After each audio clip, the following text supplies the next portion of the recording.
Hi, it's Lynn Shuck with Healing and Balance, and we're going to be doing knee circles today. Why do we want to circle the knees? Aren't they a hinge joint? Yes, technically they're a hinge joint, and your knees should be able to track forward over your toes, but the knees have a whole lot of ability, and that helps us withstand different kinds of forces. And if we never introduce movements to the inner and outer knee, the soft tissue here can get very tight and stiff and is more likely to tear when there's some kind of sideways force on the knees. So this can help build some strength and mobility at the knee joint. It's a very simple movement, but we're going to throw a lot of variations into it just to change it up and load the knees differently. The very first version I'm doing is hip feet about pelvis width, so mine are about 6 inches apart. So I'm talking about where the hips insert, the thighs insert into the hips, and my toes are pointed forward.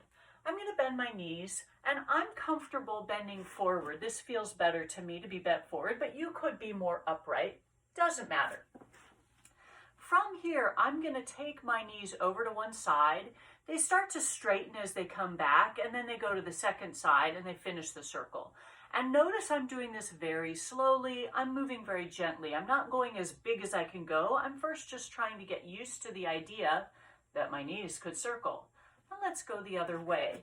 And if you look at it from the side, you'll see my legs get fairly straight as I go back, but I'm not locking them back there. And again, I'm trying to move slowly and gently. When you're not used to taking your knees in these circular motions, you want to keep this pretty small, not much weight in it. But as you get more comfortable, you could bend further.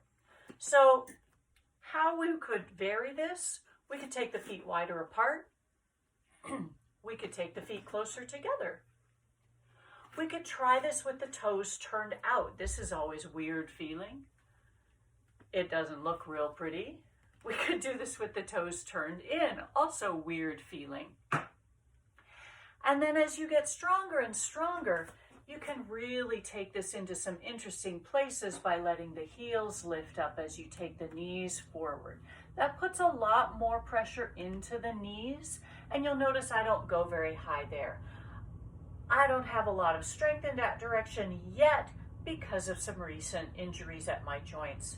So I'm keeping my heels on the ground. But any of those variations load your knee in different ways. Start introducing this movement in very small ways, and for now, keep it on 2 feet. We can work to 1 foot at a time later.